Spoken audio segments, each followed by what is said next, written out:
Sasa hivi waziri mkuu wa Israel Benjamin Netanyahu na rais wa Marekani Donald Trump wanahutubia katika bunge la Senate nchini Israel baada ya ziara ya rais wa Marekani katika nchi ya Israel na Mashariki ya Kati kwa ujumla, kufuatia mkutano mkubwa ambao unatarajiwa kufanyika siku ya hii leo wa amani wa Gaza mwaka 2025. Sasa waziri mkuu wa Israel Benjamin Netanyahu amemshukuru rais wa Marekani Donald Trump akisema ni rafiki mkubwa zaidi aliyewahi kuwa White House kwa Jamhuri ya Israel wakati akihutubia bunge la Senate. Kauli hii ilipokelewa kwa kilio cha Trump kutoka kwa wabunge waliokuwepo hapo.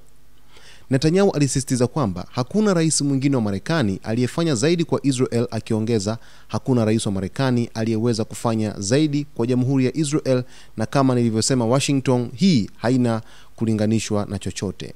Akirejelea mpango wa amani wa Gaza uliofafanuliwa na Trump, Netanyahu alisema kuwa mpango huo ni pendekezo lililofungua mlango wa upanuzi wa kihistoria wa amani katika eneo letu. Aidha, Netanyahu alisisitiza dhamira yake ya kufanikisha amani akisema, nimejizatiti katika amani hii, ninyi mjizatiti katika amani hii, na pamoja tutaweza kufanikisha amani hii.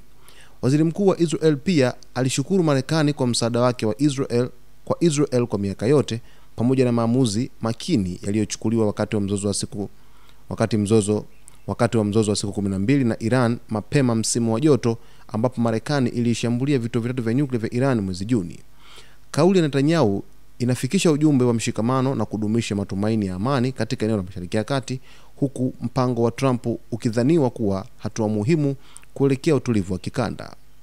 Mtazamaji wa Zone Media, nilikuahidi kukuletea kila taarifa ambayo inajiri katika ukanda wa Mashariki ya Kati, ambapo nitakujuza kila kitu kinachoendelea huko, kukiwa leo kuna mkutano mkubwa kabisa ambao unakwenda kufanyika katika ardhi ya Misri, mkutano wa amani ambao unakwenda kushuhudiwa utiaji saini wa makubaliano ya amani baina ya Israel pamoja na Hamas. Usisahau kusubscribe channel yetu, kulike video zetu, kucomment pamoja na kushare.